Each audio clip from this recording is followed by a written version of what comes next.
Bom dia, igreja, graça e paz. Nós estamos alegres na presença de Deus para, neste domingo, oferecermos um culto de adoração ao Senhor, onde já oramos, já cantamos, já louvamos, e agora é o momento da meditação na palavra do Senhor. Amém, irmãos? É com temor e tremor que a gente assume o púlpito, porque, na verdade, é uma responsabilidade muito grande quando se fala a palavra de Deus. E é sempre bom, ouvir a palavra do Senhor. Sempre bom nós meditarmos, lermos a palavra de Deus. Estaremos dando continuidade a você que está nos participando conosco aí à distância, Nós temos aqui o grupo presencial, que a cada domingo está mais numeroso, graças a Deus por isso, pós-pandemia. E você que está em casa, você que está no seu lar, esteja atento também, não somente à pregação, aos louvores, participando, mas hoje será a nossa celebração de Santa Ceia. É um dos memoriais sagrados, que o Senhor Jesus determinou para que a sua igreja celebrasse, em memória dele, em relação à sua morte, à sua ressurreição e à esperança da sua vinda. Nós aguardamos a volta do Senhor Jesus. Amém, irmãos? Estaremos continuando, então, a nossa meditação em Efésios, capítulo 1, verso 15 a 17, e hoje um assunto extremamente importante, fala sobre oração, ação de graças, intercessão. O apóstolo Paulo abordou em 3 versículos que estaremos lendo, capítulo 1, do verso 15 a 17, continuando aí sequencialmente, verso a verso, O apóstolo Paulo, ele faz uma oração por aqueles que seriam seus leitores. A carta aos Efésios, ela não foi escrita somente para a leitura dos Efésios. É que nós estamos lendo hoje, é uma das cartas mais lidas pelos cristãos, e na época ela era não somente endereçada, apesar de o título principal ser esse, mas era também para as igrejas circunvizinhas, para os colossenses, para a igreja de Laodiceia, eles também estariam recebendo, era uma carta circular, estaria circulando para as igrejas, tomarem conhecimento daquilo que Paulo expressava em apenas 6 capítulos. Nós estamos ainda no capítulo 1 de Efésios, E hoje, como já disse, do verso 15 a 17. E eu me lembrei, estudando Efésios, nesses versículos, essa semana foi algo que me despertou a atenção. Eu moro num prédio de apartamentos. Quando pela manhã saía bem cedo, eu e a minha esposa, já havia uma pessoa dentro do elevador descendo também. E essa pessoa olhou para nós e perguntou: vocês estão orando por mim? Desse jeito, na nata, O que eu ia falar para ele orando por ele? Eu não conhecia ele. Não conhecia, mas sabe que isso, depois, ainda mais que eu estava refletindo sobre essa passagem, fala de oração, intercessão, aquilo me deu um choque. Falei, meu Deus, que vergonha, O que eu falo para esse senhor? Eu estou orando por ele, e isso me despertou. Certamente ele era um cristão, e certamente eu não conheço ele. Sinceramente, eu nunca tinha visto esse homem. Para mim, ele morando no mesmo prédio, penso eu, nunca tinha visto esse senhor. E ele me perguntou na lata: vocês estão orando por mim? Quer dizer, e justamente essa intercessão que Paulo nos desafia, porque o apóstolo Paulo, ele mesmo, em uma de suas cartas, ele deixou bem claro, Ele disse: sejam meus imitadores, imitem a mim, como eu imito a Cristo. Quer dizer, o que eu faço aqui, o que eu escrevo aqui, a minha vida prática imitem, podem imitar. Ele tinha coragem de falar isso. Sejam meus imitadores. E naquele momento eu fui esbofeteado, né? Vocês estão orando por mim, vocês estão intercedendo por mim. Quer dizer, nós devemos interceder por todos os santos, né? Santos aqui não é os santos do ideário da Igreja Católica Romana. Santos aqui são todos aqueles que foram remidos, lavados, separados, né? Eleitos. Nós ouvimos, inclusive, Efésios, é uma curiosidade, Efésios é chamado de mini-evangelho. E alguém arrisca dizer que se tivéssemos somente a carta de Paulo aos Efésios, já teríamos o evangelho. É um mini-evangelho. E nós vimos do versículo 1 até o versículo 17 aqui, nós vamos dar uma repassadinha. É sempre bom a gente estar relembrando aquilo que já foi visto, já foi falado, já foi pregado, porque vocês que dominicalmente participam das pregações, assistindo, participando, você está a par, mas outros que estão aí pela primeira vez não sabem o que já foi falado aqui. Amém, irmãos? Certamente, existem igrejas que dão assim, muito ênfase à oração, né? Outras igrejas dão muito ênfase ao estudo. Não vou citar aqui estudo assim, que eu falo, a teologia, estudo da Bíblia, né? São assim, extremamente pontuais nisso, em colocar como prioridade máxima o estudo das Escrituras, mas às vezes a oração fica meio a desejar.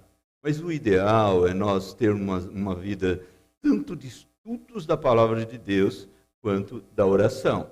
E nós estamos num tempo, irmãos, um tempo de guerras, de rumores de guerras. Hoje mesmo já ouvimos aí, já oramos pelas nações que estão em guerra hoje, e não é só na Rússia, na Ucrânia, tem outros países aí em guerra também, que não é divulgado na mídia, na grande mídia.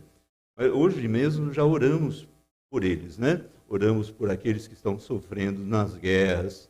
Nós estamos vivendo num tempo em que é Bíblia na mão, né? O joelho no chão, e também na outra mão nós temos, não precisa pegar na mão o jornal, já não é mais papel, mas estarmos atentos a tudo que acontece, porque, irmãos, os sinais estão se cumprindo. Amém, irmãos? Os sinais da vinda de Jesus estão se cumprindo. Alguém diz, mas tanto tempo a gente ouve falar que os sinais estão se cumprindo.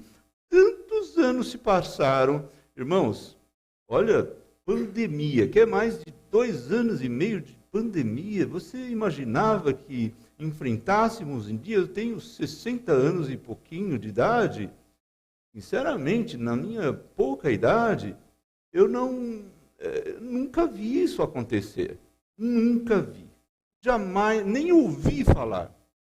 Li na história, mas algo muito distante do que nós estamos ainda padecendo, né? Agora com pouca repercussão, principalmente midiática, mas ainda padecemos um pouco. Mas 2 anos e meio de pandemia que arrebentou a economia mundial. Não é só do Brasil. Não é só condenar o governo brasileiro, mas arrebentou tudo, né? E guerra, logo em seguida a guerra. Quem imaginava que houvesse uma guerra nessa proporção na Europa? A Europa, um país equilibrado, um continente, né? Um continente equilibrado, segurança total, e de repente uma situação dessa, irmãos. E terremotos. E tanta coisa acontecendo. E tudo isso Jesus predisse. Quando estivesse próximo à sua vinda, nós teríamos tudo isso. O amor de muitos esfriando, filhos contra pais, os filhos não respeitam mais. É muito difícil. Porém, tudo isso, sinal da vinda do Senhor Jesus Cristo. Estejamos atentos, estejamos alertas aos noticiários e ticando ali, ó, isso aqui Jesus falou, isso aqui, ó, que está aqui, Jesus também falou, isso aqui também Jesus falou. E para nós ticarmos esse Jesus falou, nós precisamos conhecer as Escrituras Sagradas. E um privilégio que nós temos aqui na igreja é que aqui prega-se as Escrituras Sagradas. Amém, irmãos? Nós estamos numa série de pregação expositiva, isso há meses,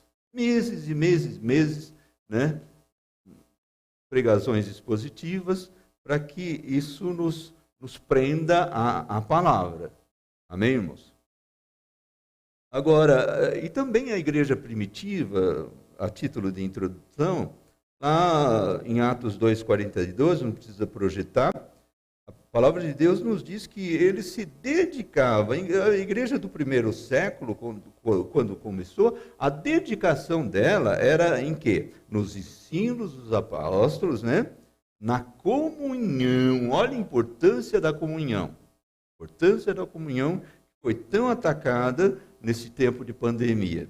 Perseveravam no ensino dos apóstolos, na comunhão, no partir do pão e nas orações. Orações assim, entenda-se ação de graças, intercessão.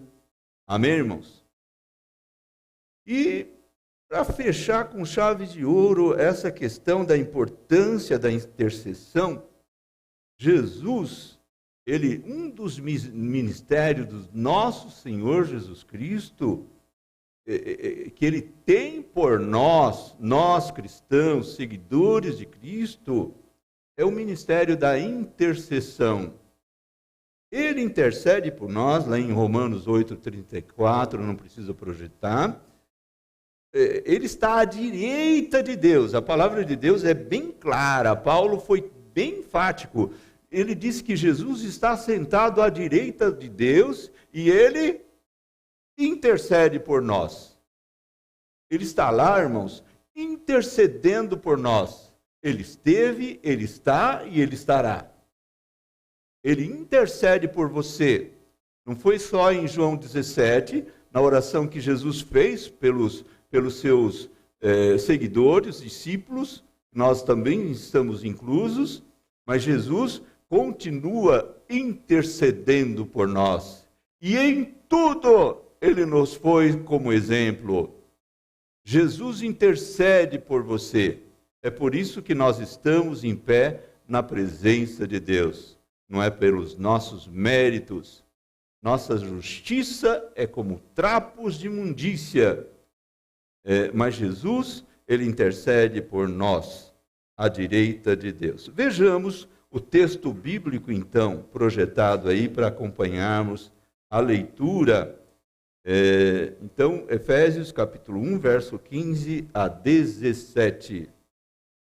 Apóstolo Paulo escrevendo: por essa razão, desde que ouvi falar da fé que vocês têm no Senhor Jesus e do amor que demonstram para com todos os santos, não deixo de dar graças por vocês, mencionando-os em minhas orações.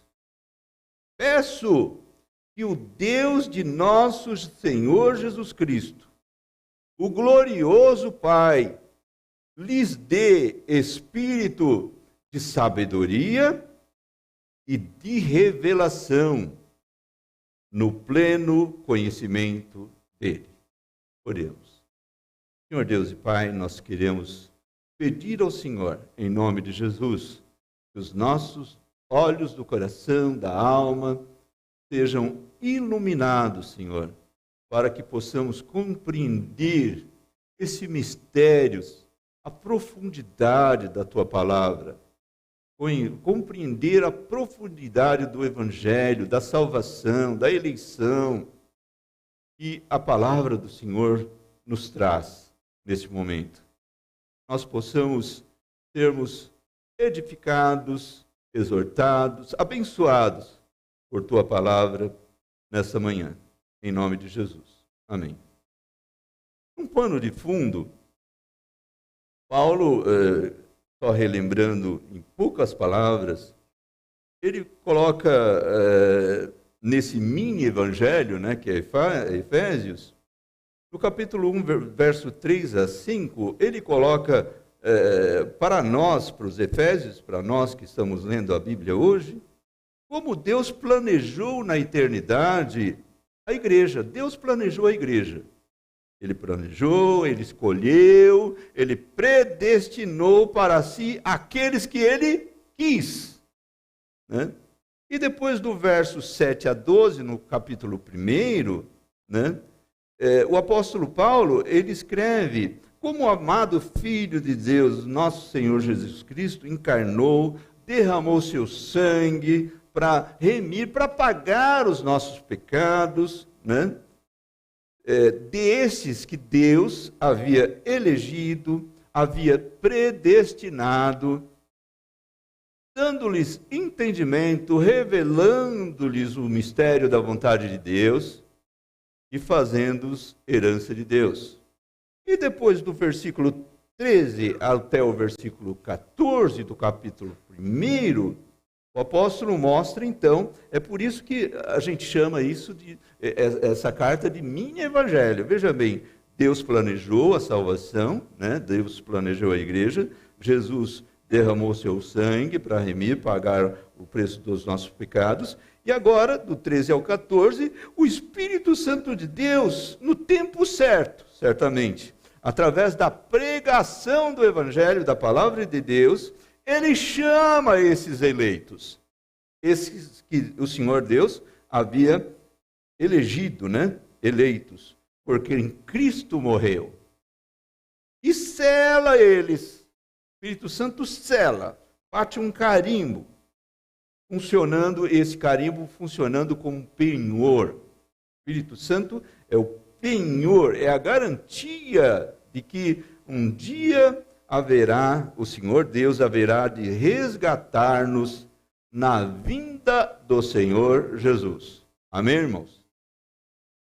E, por fim, isso tudo para a glória e louvor de Deus.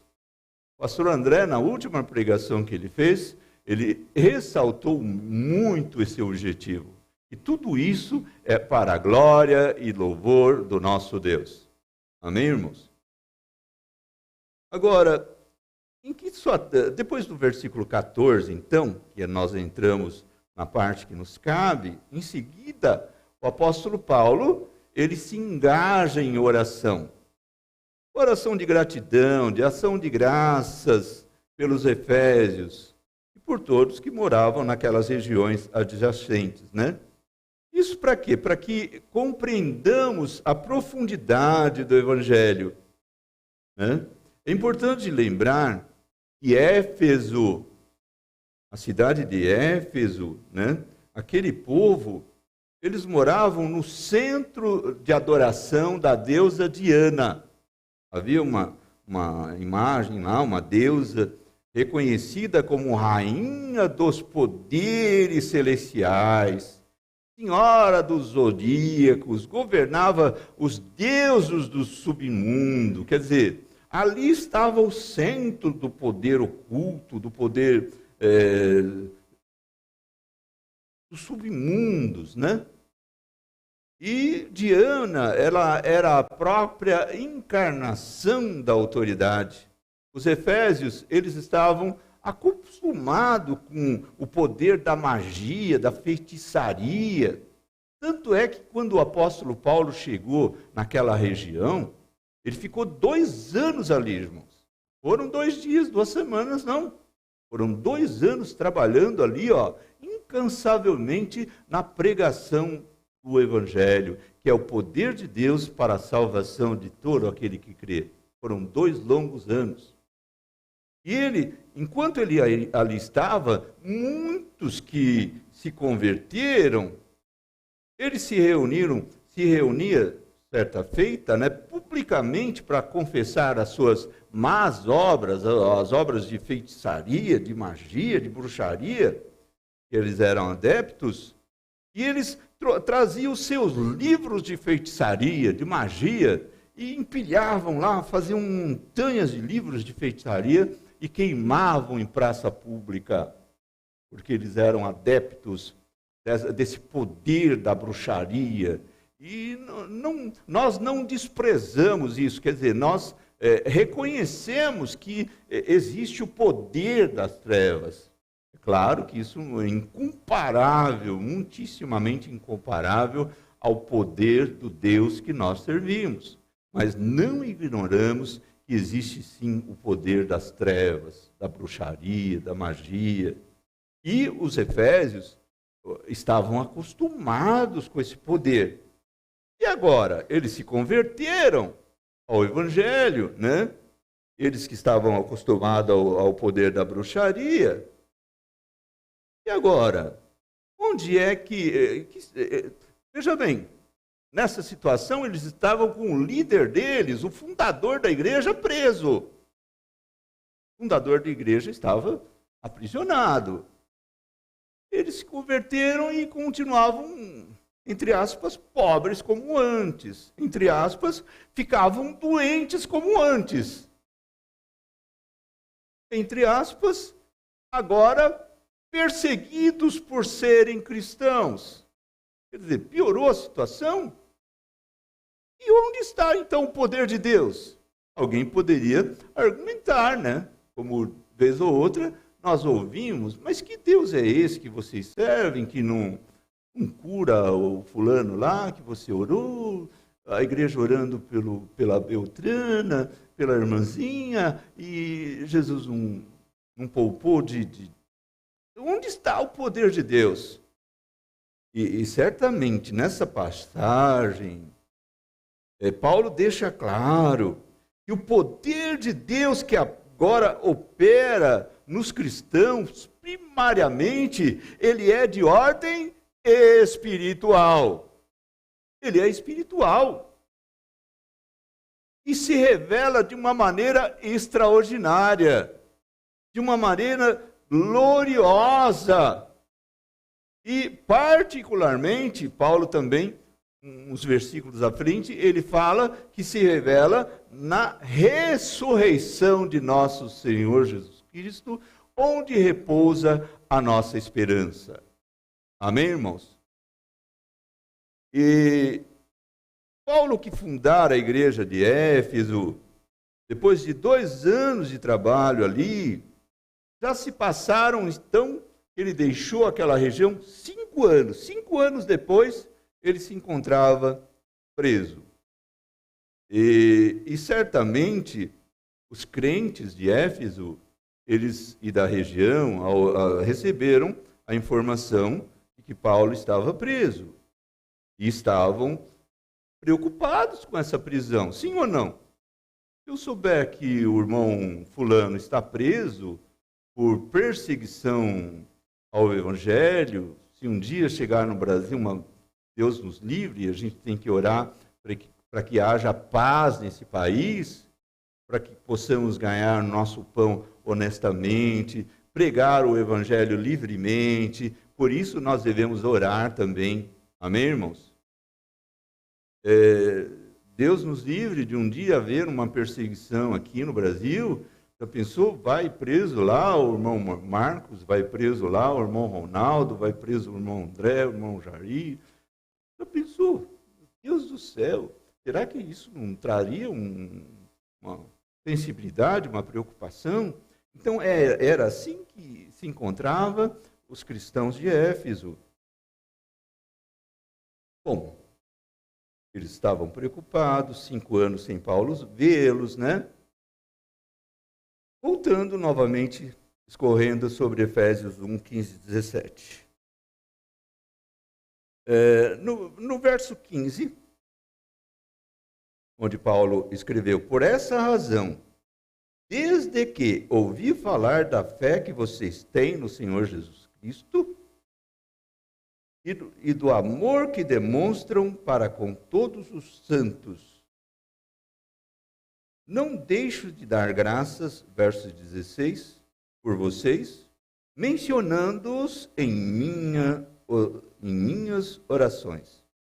O que é que despertou Paulo para agradecer ao Senhor, para se alegrar e interceder pelos cristãos de Éfeso e daquela região?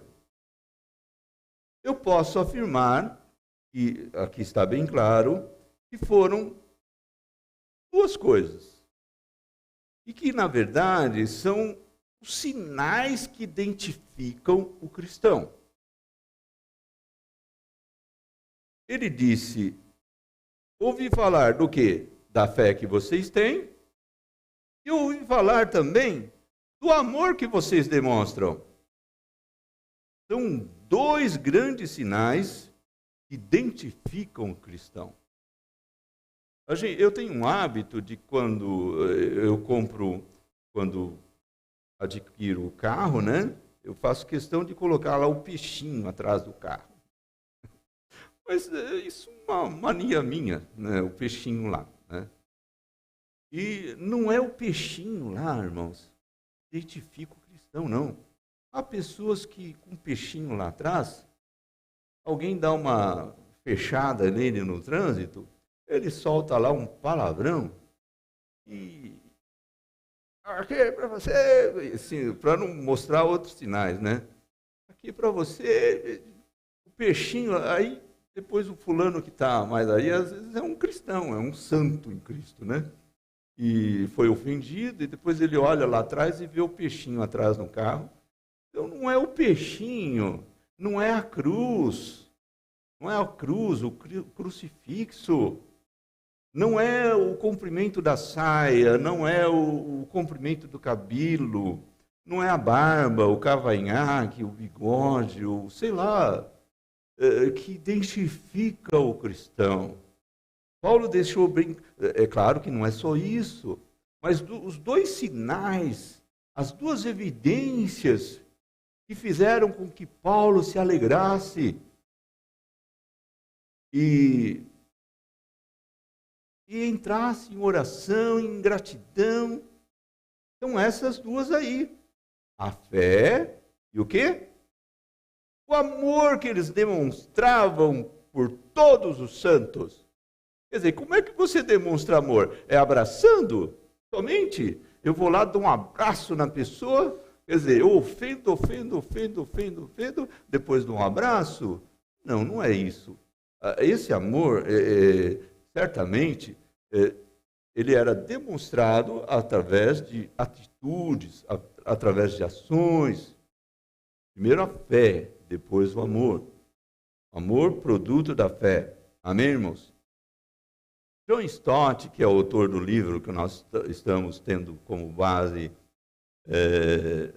para estudar no PG, no pequeno grupo, ele vê assim a igreja como uma sociedade de Deus, que possui então a sua ética, seus costumes, né? Característicos e diferenciados da ética do mundo, os padrões mundanos. Mas é natural que a identidade do cristão ela vai um pouco mais além disso, ela vai nessa linha desse binário fé e amor. Amém, irmãos?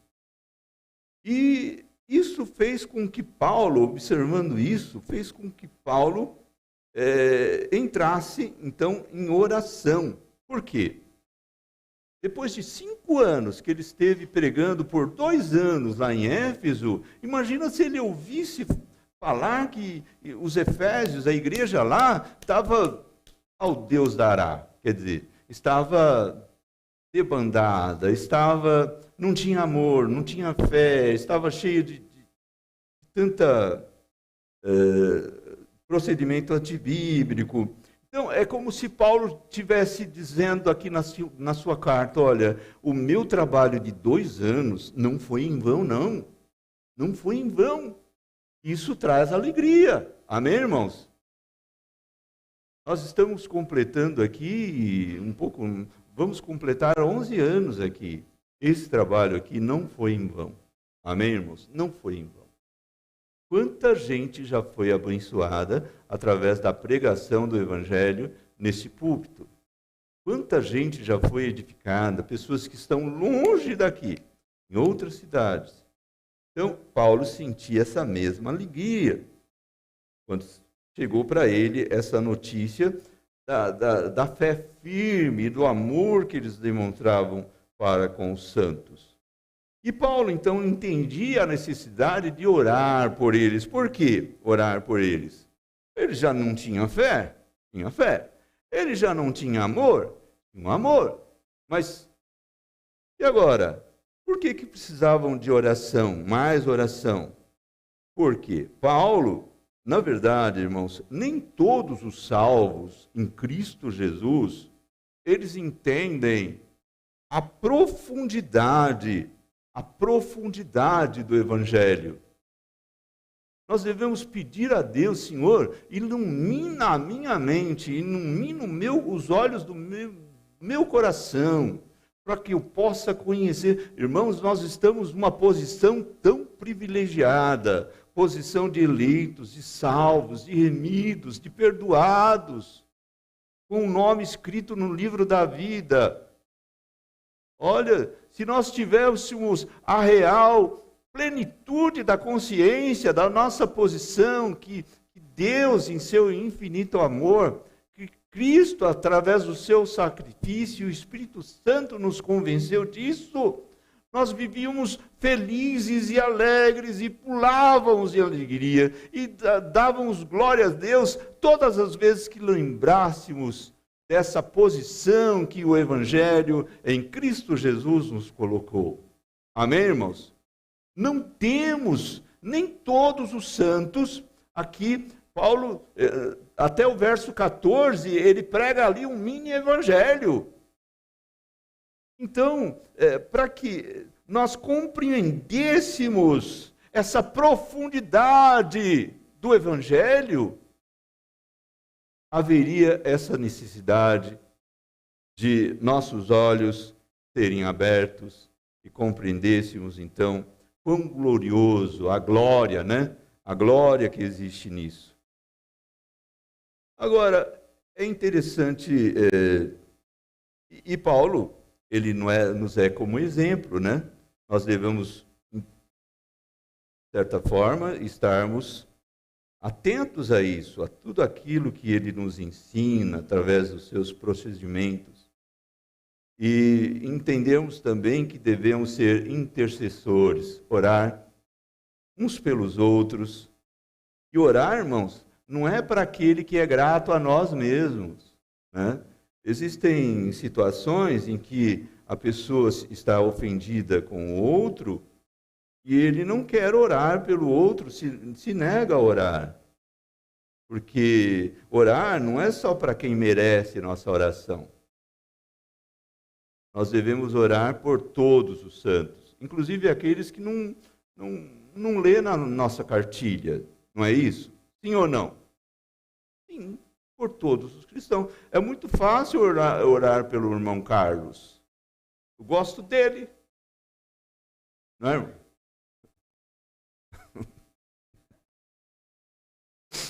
É muito fácil. Agora, e nem sempre a oração é por aqueles que a gente, nosso... Tanto é que, uma passagem aí um pouco fora desse contexto, mas quando Jó orou por seus amigos, lá em Jó 42:10, a palavra de Deus nos diz, depois que Jó orou pelos seus amigos, né? Aqueles amigos de Jó eram amigos da onça. Como dizem lá, aqueles amigos de Jó, eles estavam fustigando Jó e cutucando Jó e fazendo Jó acrescentar sofrimento nele e aperreando a vida de Jó. Enquanto Jó orou por essas pessoas, Deus mudou o cativeiro de Jó. Sim ou não? Jó 42:10. Agora, a título de meditação na palavra, nós vamos concluir, porque hoje tem Santa Ceia. Quem deve orar? Eu ressaltaria primeiro que os líderes da igreja devem orar pelos seus liderados. Paulo orava pelos seus liderados. Silas orava, Timóteo orava. A gente tem passagem na Bíblia dos 3 orando por seus liderados, né? Você que é professor dos kids, você que é líder do louvor, você que é diácono da igreja, você que está no ministério A, B, C, D, N ministérios da igreja, existe uma responsabilidade. Ontem nós tivemos aqui uma reunião onde estiveram as pessoas que estarão sendo ingressas no hall de novos membros. Graças a Deus tinha 16 pessoas aqui, entre batizados e pessoas que vieram de outras igrejas, 16 pessoas, né? E foi uma bênção. E foi falado sobre as obrigações daquele que faz uma aliança com a igreja, né? E uma das obrigações é orar, é interceder, né? E não somente o líder orar pelos seus liderados, né? Mas também o cristão orar por sua liderança. Por quê, irmãos? O próprio apóstolo Paulo, ele pede oração. Lá em Efésios 6, 18 a 19, que a gente vai projetar aí, o apóstolo Paulo escreveu assim: orem no Espírito em todas as ocasiões, com toda oração e súplica, tendo isso em mente, estejam atentos, perseverem na oração por todos os santos, né? Orem também por mim. Paulo pediu oração. Olha, um homem do naipe, da altura de Paulo, ele pediu oração para que quando eu falar, seja-me dada a mensagem, a fim de que destemidamente torne conhecido o mistério do Evangelho. Quer dizer, ore por mim, para que Deus me dê unção, Deus me dê graça, para eu falar uma palavra de poder, né?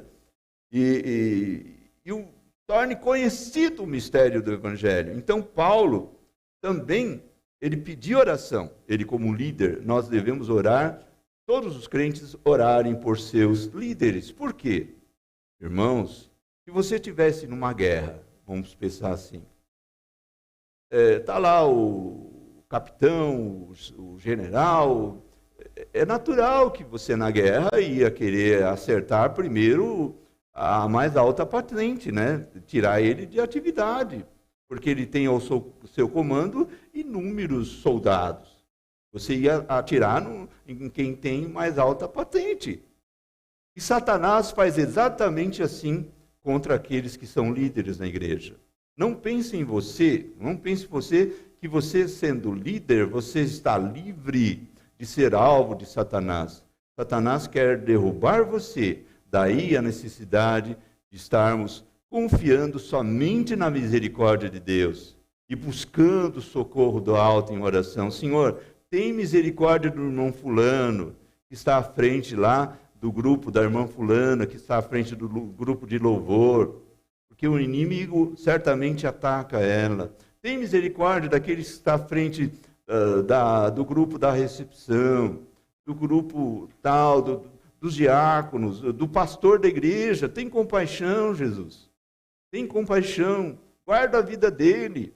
Porque o inimigo não dorme e ele ataca constantemente. É bíblico isso. Amém, irmãos? Então, ore, como Paulo pediu oração por ele, ore pelas lideranças da igreja. E ore em todas as ocasiões. Em que ocasião eu devo orar? Há pessoas que se negam a orar, com todo o respeito à fé, né? Mas há pessoas que se negam a orar sem alguns ornamentos, por exemplo, sem um véu. Há pessoas que se negam a orar se ele não estiver na igreja. Certa vez, talvez eu já tenha contado isso, eu estava na cidade grande lá em São Paulo, né, aqui interior. nos vê como moradores aqui do interior. E eu, andando ali a pé, eu senti uma necessidade muito grande de orar. E vi uma igreja aberta, uma igreja enorme, aberta, não vou dizer o nome por questão ética.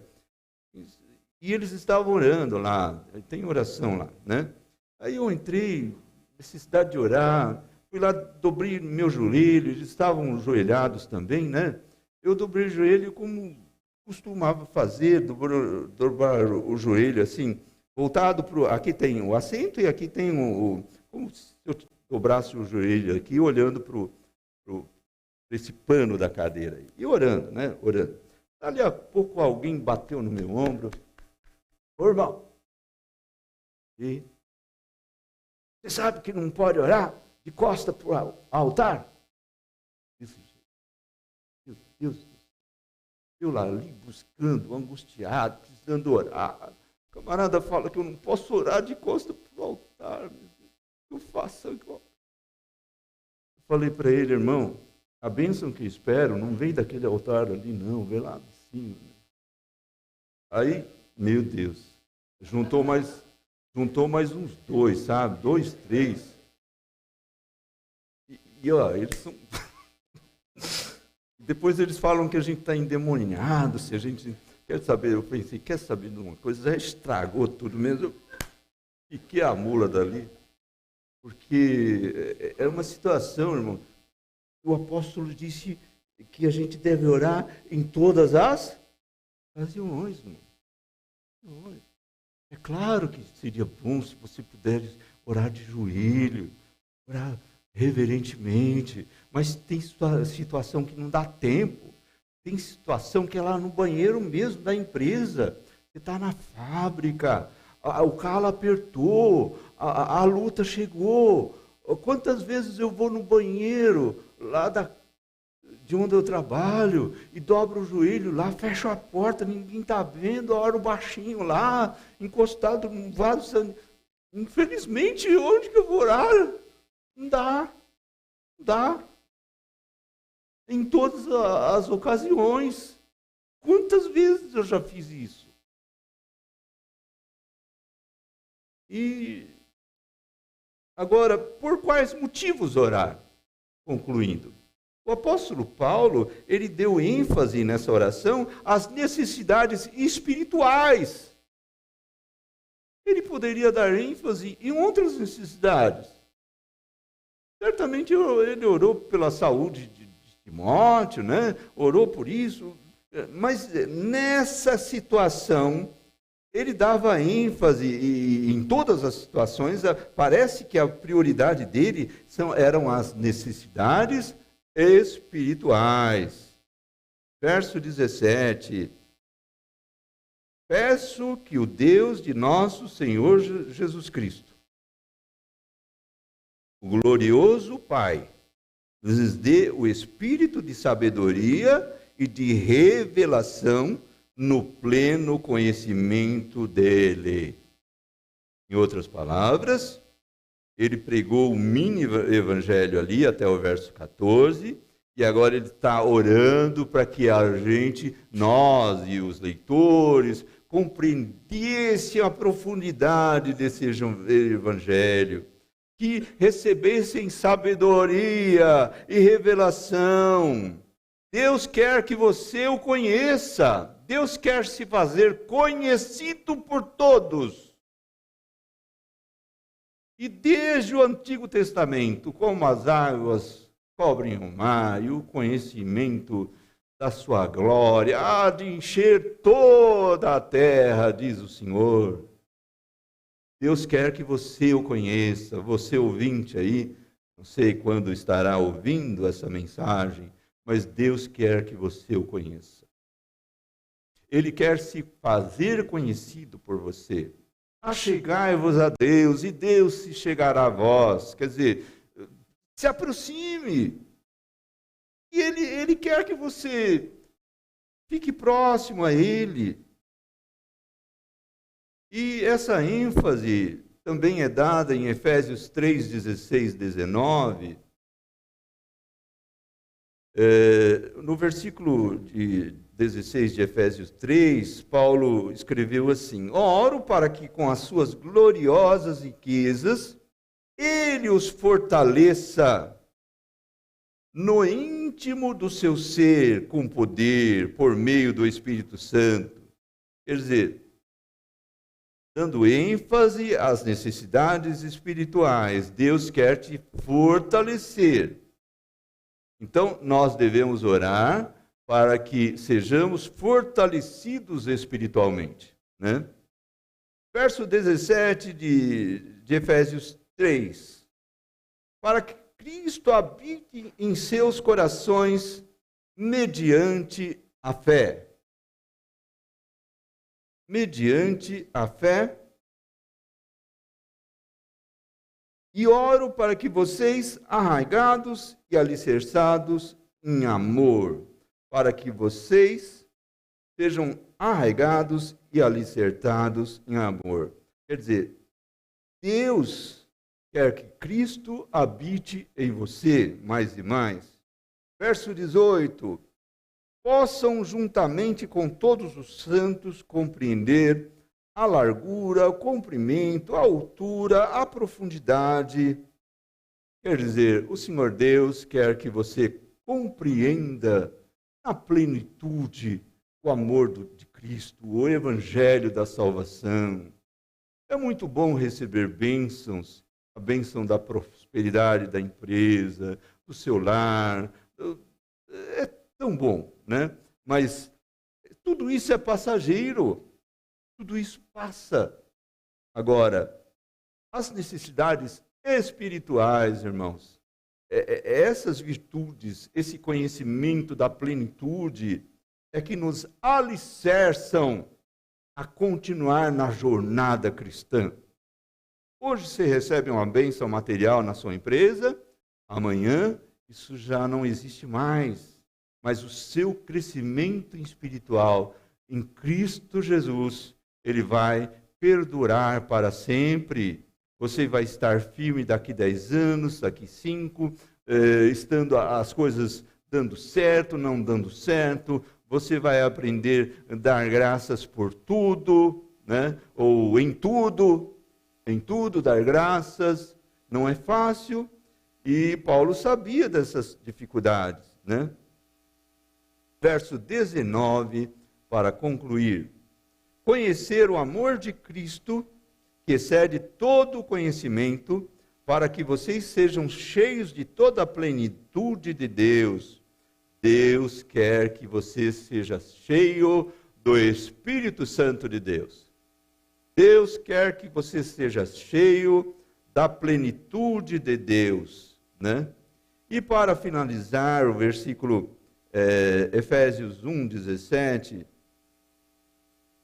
peço que Deus, o Deus de nosso Senhor Jesus Cristo, glorioso Pai, lhes dê o espírito de sabedoria e de revelação no pleno conhecimento dele.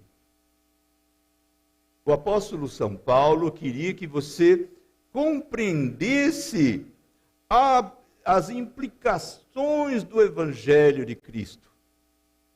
Compreendesse a glória, a graça, o poder, o privilégio de fazermos parte desse plano de salvação que um dia Deus planejou na eternidade passada, que um dia cumpriu-se na pessoa de Cristo, quando morreu na cruz do Calvário, redimindo, perdoando os nossos pecados. E que um dia o Espírito Santo de Deus, você que era escolhido, eleito, o Espírito Santo de Deus fez você conhecer, através da pregação do Evangelho, o Evangelho que é o poder de Deus para a salvação de todo aquele que crê. E nós somos abençoados, grandemente abençoados, por esses motivos de oração que Paulo fez, né? Esse espírito de sabedoria, esse espírito de revelação que nos fez conhecer o Evangelho de Cristo. Sem esse espírito de sabedoria e de revelação, a Bíblia, ela é um livro que você lê e não compreende. Você não entende uma palavra. E não é por falta de intelectualidade, não é por falta de escolaridade, mas somente aqueles que são iluminados pelo Espírito de Deus é que pode conhecer a plenitude do Evangelho. Amém, irmãos? Deus abençoe a todos.